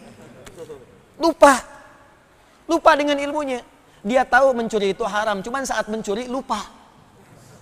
Dia tahu korupsi itu haram, cuman saat korupsi lupa. Kenapa? Karena ilmunya pendek di situ, nggak ada adab yang mengikuti. Itu poinnya. Jelas sampai di sini. Jadi kata Nabi, yang pertama menggunakan kun aliman, meminta kita bertransformasi supaya ada ilmu. Salat ada ilmu, zakat ada ilmu, kerja ada ilmu, belajar ada ilmu. Nah, dalam mencari ilmu itu, ughdu jadi yang pionir yang pertama kali. Dekat. Jadi kalau mic-nya mati nggak kedengeran, di depan masih kedengeran. Yang belakang masih bisa santai. Kadang baca WA, bikin status, foto, ceklik sedang kajian dengan Ustadz Adi. Depan mana sempat. Mau foto begini, nggak jadi. Lihat handphone, ngantuk, bangun lagi. Kaget, astagfirullah, udah doa. Gitu kan? Gitu. Jadi itu posisi yang paling penting. Makanya kalimat Nabinya ughdu, Anda bayangkan ini menurut saya Masya Allah ini Syekh Hashim. Jadi beliau memilih kalimat yang jarang dipakai orang. Makanya yang ditampilkan oleh beliau yang ughdunya bukan yang kunnya. Ada yang kun aliman wa muta'aliman. Tapi kenapa dipakai yang ini? Kalau kalimat kun sudah biasa. Jadi memang harus jadi, harus punya ilmu. Tapi kalau kalimat datang paling duluan, jadi pionir yang paling awal. Makanya dalam bahasa Arab di ilmu nahwu, itu orang-orang yang datang duluan di awal kalimat disebut mubtada, yang paling awal. Mubtada, alamatnya rafa itu tinggi. Al-masjidu kabirun, al-masjidu mubtada'un marfu'un, wa alamat raf'i dhammatun zahiratun fi akhirih, ya, wa tanwinu mahdhufun lil hulil alifi wal lam alaihi. Baik, mubtada di awal waktu, kalimatnya rafa itu tinggi. Orang yang datang belajar di awal waktunya akan terangkat derajatnya dibandingkan dengan yang lainnya. Maka turun Quran surah 58 ayat yang ke-11. Yarfa'illahu alladhina amanu minkum walladhina utul ilma darajat. Fa'il, pelaku, alamatnya rafa. Kalau nggak bisa pelaku, naibul fa'il. Makanya muncul setelahnya ada fa'il, ada naibul fa'il dan setelahnya. Kun aliman, ughdu aliman au muta'allima. Baik, kedua, kalau ingin jadi orang yang berilmu, maka mesti belajar. Muta'allima. Pertanyaannya, kenapa Nabi menggunakan kalimat muta'allima? Tuh, yang saya tuliskan. Alim, sudah saya terangkan. Ya, jadi alim itu luas. Ayo teman-teman, Anda mungkin ada yang di agama, nggak apa-apa, silakan, siapkan. Jalan. Ada yang di umum. Tapi kalau ingat dengar nasihat saya, kalau Anda berkarir di umum, niatkan itu untuk kepentingan ibadah. Itu pesan saya. Niatkan untuk kepentingan ibadah. Anda sedang pendidikan, sedang belajar, atau Anda kemudian mengamalkan ilmu, ada yang di bidang arsitektur, ada yang insinyur, ada yang dokter, ya, ada yang di birokrat, ada yang di diplomasi. Niatkan untuk ibadah. Sebab ketika Anda niatkan untuk ibadah, maka semua apa yang Anda pelajari saat proses pendidikan itu dituliskan pahalanya. Satu poin itu. Yang kedua, jadi punya nilai akhirat. Yang kedua, ketika Anda lulus dan Anda akan beramal, Anda akan langsung mendapat bimbingan Allah supaya menunaikan tugas pekerjaan Anda sesuai dengan koridor dan hukum-hukum Allah. Anda akan dijaga dari perbuatan maksiat. Itu akan menjaga Anda. Jujur akan terus menjaga kita. Jadi maksiat itu dijaga, dijauhkan. Jadi pejabat, Anda diarahkan pada yang benar. Hal-hal yang buruk itu Allah singkirkan. Dikuatkan benar di jiwa kita. Dan yang paling dahsyat, karya yang akan dia buat otomatis menjadi pahala. Contoh, Anda kuliah di salah satu kampus misalnya, apapun itu untuk jadi insinyur. Anda niatkan untuk ibadah. bahkan sambil menghafal Quran, sholat dijaga dan sebagainya. Begitu lulus, Anda bikin jalan. Anda niatkan untuk ibadah, ya Allah, saya niatkan jalan ini yang dibangun memang proyek dunia, tapi niatnya akhirat. Begitu jadi jalannya, saya niatkan untuk ibadah, ya Allah. Tolong jadikan setiap yang pakai jalan ini, ya Allah, berada dalam kebaikan. Begitu jalan itu dipakai oleh orang sholat akan ke masjid, setiap orang yang sholat lewat jalan itu, maka dari setiap orang yang lewat itu Anda mendapatkan bagian pahalanya tanpa dikurangi sedikit pun. Ada orang mau umrah lewat jalan yang Anda bikin, Anda mendapat bagian pahalanya. Anda yang bikin pesawatnya, Anda yang bikin pipa wudhu tuh, pipa keran tempat wudhu, Anda yang bikinnya, Anda niatkan tuh ibadah, dunianya dapat, bayaran dapat, gaji dapat, akhirat pahala dapat. Setiap orang wudhu Anda dapat pahalanya. Apa Anda tidak baca di hadis Muslim? Man dalla ala khair falahu ajruhu mithla ajri fa'ilihi min ghairi an yanqusa min ajri syai'. Siapa yang menunjukkan, memfasilitasi pada kebaikan, dia mendapat pahala yang sama dengan yang mengerjakannya tanpa dikurangi sedikit pun. Allahu akbar. Siapa yang bikin karpet ini? Kalau cuma diniatkan untuk dunia, cuma dapat dunianya. Tapi berapa banyak orang sujud di sini? Siapa yang bikin speaker ini? Ustadz gak punya ilmunya. Fikih speaker ada. Fikih itu penggunaan hukumnya. Yang bikin speakernya nggak bisa. Kalau nggak bisa bikin, gimana Ustaz teriak-teriak sampai belakang? Nih, kedengaran suara saya, Bu? Belakang, kedengaran? Kedengaran? Tidak, makanya nggak bisa jawab. Kedengaran suara saya? Kedengaran, karena ada ini. Ini wasilah ini. Wasilah, kalau nggak ada ini, nggak akan nyampe suara. Ya, kalau nggak direkam, nggak akan sampai orang-orang menyimak di luar masjid ini. Maka berbahagialah orang yang bikin video, orang bikin kameranya, orang bikin rekamannya, kalau diniatkan karena Allah. Pertanyaan saya, Anda selama kerja ini, bahkan Anda yang sudah pensiun, diniatkan ibadah enggak? Berapa pahala Anda hilang sama bertahun-tahun? Ini mumpung yang masih belajar-belajar. Saya ada yang masih pakai seragam, teman-teman datang belajar, Masya Allah, berbahagialah Anda. Berbahagialah. Nah, kalau Anda sedang pendidikan seperti ini, sedang belajar, atau Anda yang kalaupun sudah tidak berkarir lagi, datang ke masjid, belajar fiqih, belajar hadis, belajar tafsir, maka kata Nabi kalimat yang menggunakan ughdu aliman, au kun aliman, au muta'alliman. Kalau belum sampai pada derajat yang pertama alim, maka yang kedua naiki tangganya. Ini akan punya nilai yang sama dengan yang pertama kalau serius. Muta'allim. Jadilah muta'allim. Jadilah pembelajar. Teman-teman, pembelajar punya dua kata dalam bahasa Arab. Satu, darisun, dari kata darasa yadrusu, darsan wa dirasatan fahuwa darisun. Ya, orang Sunda biasa mengamalkan kalimat ini. Ayo ngadaras, ngadaras, ngadaras. Ngadaras itu dari bahasa Arab, dari kata darasa. Oh, berarti hujan deras bahasa Arab? Bukan, itu beda. Ya, itu beda. Banyak kosakata bahasa Arab di bahasa Indonesia, termasuk bahasa-bahasa daerah. Ya. Bahasa Sunda yang bahasa pasaran, betung, ya, perut, batnun, ya, batnun, dari kata batnun, dari kata perut, batnun. Bahasa Indonesia lebih banyak lagi, musyawarah, bab, gitu kan, lebih banyak lagi diserap. Makanya orang Indonesia kalau belajar bahasa Arab itu akan cepat, karena hampir 60% kosakatanya. Ya, saya spesialisasi saya di bahasa, ya, bahasa Arab untuk mendalami Al-Quran. Jadi saya juga mengkaji untuk tafsirnya, ya, fikihnya, hukumnya, tapi dasarnya tetap di ilmu bahasanya, karena ini yang paling penting. Nah, teman-teman, ternyata 60% di bahasa kita itu rata-rata terambil dari bahasa Arab. Makanya akan cepat. Insya Allah akan cepat. Ya, dan itu ternyata bahasa Arab itu termasuk bahasa yang paling gampang untuk dipelajari. Makanya anak-anak kecil di Arab segini tuh cepat tuh, ya. Wah, langsung ketemu, cepat sekali. Ya. Ya, burung beo dibawa ke Arab tuh sana, di Mekah tuh bisa tuh. Ya, 2 hari 3 hari ajarin. Kayak haluk ketemu orang Arab, "Hai halak. Alhamdulillah nabi khair. Anta min aina anta? Minal jinnati wan nas." Ya, wah, itu pokoknya cepatlah beo. Jadi kalau beo aja bisa, masa kita susah? Ya, masa kita susah. Nah, itu darasa yadrusu. Ada yang kedua, ta'allama yata'allamu, ta'alluman fa huwa muta'allim. Ta'allama. Jadi ada darasa. Darasa tempatnya disebut madrasah. Ya, darasa tempatnya disebut madrasah. Ada ta'allama.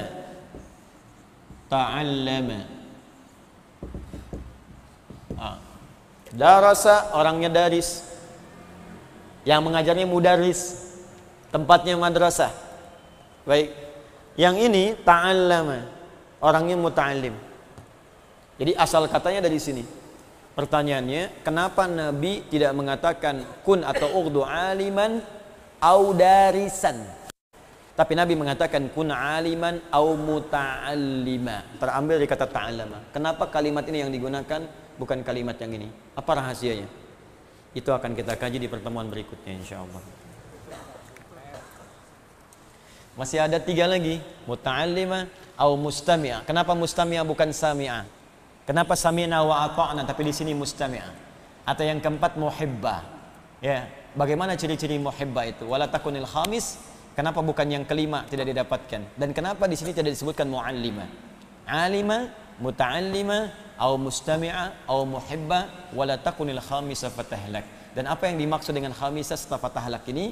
Bagaimana pendapat Al-Hasan? Bagaimana pendapat para ahli fiqih? Dengan pendapat-pendapat yang lainnya? Nanti insya Allah kita akan sambungkan di pertemuan berikutnya. Saya coba cukupkan dulu supaya punya waktu untuk sholat syuruk.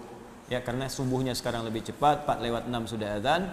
Ya, maka syuruknya pun itu naiklah sekitar 1 jam atau 1 jam setengah. Ya, dari apa yang sudah dilakukan dalam sholat subuh. Supaya ada waktu kita menunaikan sholat syuruk dan persiapan nanti untuk duha pertengahan atau kajian berikutnya. Izinkan saya menyampaikan informasi sebelum saya akhiri. Yang pertama, untuk adik-adik mahasiswa yang sudah diseleksi dan insya Allah akan berangkat ke Sudan, saya sudah siapkan persiapannya, visa sudah siap, alhamdulillah. Kemudian tiket juga sudah dibeli.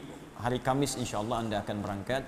Ya, dan insya Allah sebelum berangkat Anda dan keluarga akan bertemu saya dulu untuk mendapati pengarahan dulu. Insya Allah hari Kamis siang, ya sebelum taklimnya nanti, Kamis siang akan bertemu saya. Dan malamnya Anda sekitar jam 20 lewat 50 atau 10 menit sebelum jam 9 malam, insya Allah akan bertolak menuju Sudan. Ada 25 orang dan nanti akan menyusul sekitar 9 sampai 10 orang lagi untuk di kampus Tajul Hafidhin. Yang ini akan di kampus Jami'ah Afriqiyah. Amanah saya, tolong siapapun belajar dengan baik, serius seperti apa yang telah saya ajarkan supaya Anda pulang jadi ulama. Pulang jadi ulama, berbakti kepada agama, berbakti kepada bangsa, pada negara, buat yang baik-baik dan teruskan apa yang telah saya bangun. Jika Anda pulang setelah tiada atau saya wafat, Anda teruskanlah. Makanya saya jadikan semua yang telah dibangun itu wakaf untuk umat Islam. Tapi wakaf itu bukan sembarangan Anda pakai. Ya, ada pengurusnya, ada legalnya dan macam-macamnya. Jadi kami sedang bangun pesantren, bangun pusat keislaman, bangun center. Sekarang kita siapkan lahan kurang lebih, kita sedang akuisisi, mudah-mudahan bertahap kita dapati. Ada sekitar 10 hektar yang sedang kita coba akuisisi. Tapi desainnya sudah siap semuanya dan insya Allah mudah-mudahan 3-4 tahun ke depan sudah jadi. Jadi begitu itu jadi, anak-anak ini akan pulang. Ya, ada nanti yang di Madinah sedang kuliah, ada yang Mesir, ada yang di Sudan, ada Istanbul, ada. Jadi saya pengen dari beberapa negara kumpul kampus-kampus berbeda supaya nanti ilmunya bisa saling melengkapi satu dengan yang lainnya. Jadi mudah-mudahan mereka nanti akan menggantikan di masa depan. Kemudian yang kedua, Bapak Ibu, insya Allah kita nanti ada wisuda akbar di bulan Desember, bulan depan. Ya, mungkin nanti kita akan atur waktunya sebaik mungkin. Di bulan Desember ini akan ada 2 kegiatan. Kegiatan pertama, wisuda untuk peserta karantina yang sedang menghafal Quran dengan metode at-taysir. Alhamdulillah ada yang hafal 24 hari, 25 hari. Dan ini mungkin ada rekor nih yang kedua yang sekarang ini, karena saya lihat 11 hari sudah 24 juz. Ya, ada yang 12, mungkin 12-13 hari dia selesai 30 juz. Ya, ada juga yang ibu sudah sepuh ya, ada yang 64 tahun Bu usianya Bu, ikut yang angkatan sekarang saya lihat. Yang kemarin ada yang usia 40 tahun, dihafal 78 hari. Ya, ada yang beberapa yang lainnya lagi. Nanti itu mereka akan diwisuda dan dipakaikan mahkota-mahkotaan. Ya, mudah-mudahan itu terbawa sampai akhirat nanti gitu ya. Nah, kita undang juga keluarganya dan semua keluarga Quran di Indonesia kita akan undang karena ada agenda yang kedua. Saya sekarang sedang menyiapkan buku khusus untuk membimbing menghafal Quran 30 juz 30 hari, tapi bisa dikerjakan di tempat masing-masing. Ya, karena ada banyak orang ingin ikut karantina, cuma tempatnya terbatas. Beberapa tempat, tapi kadang kami siapkan perbaiki lagi ya, disiapkan sebaik mungkin. Ada yang bertanya bayar nggak Ustadz? Nggak bayar. Karena untuk urusan Quran saya tidak tidak terkait dengan masalah-masalah materi. Anda hanya memenuhi kebutuhan Anda saja. Kebutuhan makan itu Anda siapkan. Ya, kebutuhan baju Anda cuci dan sebagainya. Hanya itu saja. Pengajarnya saya tidak memperkenankan mereka untuk mendapati apapun.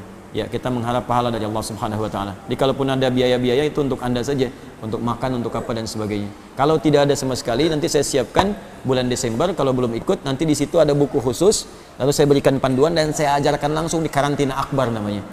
Bagaimana cara menggunakan itu, dan kita sama-sama berniat punya target minimal dalam target 5 tahun ke depan, insya Allah kita semua menjadi ahli Quran yang penghafal Quran. Di saat orang banyak mengejar dunia dalam 5 tahun, kita kejar akhirat untuk menjadi orang-orang yang dimuliakan oleh Allah Subhanahu wa taala. Dan saling bersinergi, jangan saling mencela. Boleh jadi ada orang-orang di dunianya ini beramal untuk kebaikan kita juga. Jadi hindari celaan-celaan, hindari hal-hal yang tidak positif. Saatnya sekarang kita berkontribusi untuk kebaikan-kebaikan pribadi kita, agama kita dan bangsa kita dengan izin Allah Subhanahu wa taala. Saya kira itu yang disampaikan teman-teman sekalian, mudah-mudahan bisa bermanfaat. Kita akhiri dengan bermohon kepada Allah Subhanahu wa taala, semoga dengan permohonan ini doa-doa kita diijabah dan dimuliakan oleh Allah sesuai dengan apa yang kita harapkan. Alhamdulillahi rabbil alamin, arrahmanir rahim, maliki yaumiddin, iyyaka na'budu wa iyyaka nasta'in, ihdinas siratal mustaqim, siratal ladzina an'amta 'alaihim ghairil maghdubi 'alaihim waladdallin. Allahumma shalli wa sallim wa barik ala rasulikal karim nabiyyikal amin sayyidina Muhammadin wa ala alihi wa sahbihi wa dhurriyyatihi ummati ila yaumiddin. Rabbana la tad'a lana fi maqamina hadha wa fi kulli maqamin dhanban illa ghafartah wa la hamman illa farajtah wa la daynan illa qadaytah wa la maridan illa shafaitah wa la 'asiran illa yassartah wa la hajatan min hawaij ad-dunya wal akhirati fiha laka ridha wa fiha lana as-salah illa qadaitaha ya arhamar rahimin. Ya Allah, jika ada pendosa di masjid ini atau di sekitaran masjid ini, maka mohon ya Allah dengan segala keikhlasannya ampuni segala dosa-dosanya. Jika ada orang ya Allah ahli maksiat di tempat ini, maka bimbing dia untuk bertobat sebelum ia wafat. Ya Allah, jika ada orang yang mendapati kesulitan di tempat ini, maka mohon ringankan dan hilangkan kesulitannya. Jika ada orang sakit di tempat ini ya Allah, atau kerabatnya, tetangganya, keluarganya, maka mohon sembuhkan dan angkat penyakitnya. Ya Allah, jika ada orang terlilit utang piutang di tempat ini, maka ringankan hidupnya, berikan rezeki untuk dapat melunasi utangnya. Allahumma ya arhamar rahimin, alimna ma yanfa'una wafiqna bima ta'allamna wafiqna li na'mala ma ta'allamna bih. Ya Allah, mohon bimbing kami untuk bisa mendapatkan pengetahuan. Ya Allah, bimbing kami untuk memahami apa yang kami pelajari, dan bimbing kami untuk mengamalkan apa yang telah kami pahami. Allahumma ja'alna min ahlil Qur'an waj'alil Qur'ana ya Allah sahiban lana fid dunya wa syafi'an lana fil akhirah. Ya Allah, jadikan kami termasuk ahli Qur'an, jadikan Al-Qur'an teman kami di dunia, syafaat bagi kami di akhirat. Allahumma alhiqna bis salihin ma'al ladzina an'amta 'alaihim minal nabiyyin was-siddiqin wasyuhada'i was-salihin wa hasuna ulaika rafiqa wa khasatan ma'a Rasulillah sallallahu alaihi wasallam. Ya Allah, kumpulkan kami bersama orang-orang baik, orang-orang yang Kau ridai, terutama kalangan para nabi, orang-orang saleh, para syuhada, orang-orang jujur di akhirat nanti, terkhusus dengan Rasulullah sallallahu alaihi wasallam. Wahidna wa la tufarriqna ya Allah, janibna min at-tafruqah. Ya Allah, satukan kami dalam satu saf yang baik, jauhkan dari perpecahan, dan berikan kami cintamu ya arhamar rahimin. Allahumma rabbana atina fid dunya hasanah wa fil akhirati hasanah wa qina adzaban nar bi fadlika subhana rabbika rabbil izzati amma yasifun wa salamun alal mursalin subhanakallahumma bihamdika asyhadu an la ilaha illa anta astaghfiruka wa atubu ilaik wa akhiru da'wana alhamdulillahi rabbil alamin. Sebelum saya tutup dengan salam, mohon izin satu lagi ada yang tadi belum saya sampaikan, yang sudah mendapatkan rekomendasi untuk nanti belajar di Al-Azhar Kairo, pagi palangan imam, dai dan khatib, yang insya Allah suratnya sudah sampai dari kedutaan Mesir. Pemberangkatannya di bulan Maret ya, 1 Maret insya Allah ada gelombang-gelombang untuk berangkat, dan semua akomodasi ditanggung insya Allah. Jadi ada program untuk dai ya, khatib dan juga para imam yang sudah siap, dan insya Allah pemberangkatan 1 Maret berkasnya sudah kami terima. Terima kasih. Assalamualaikum.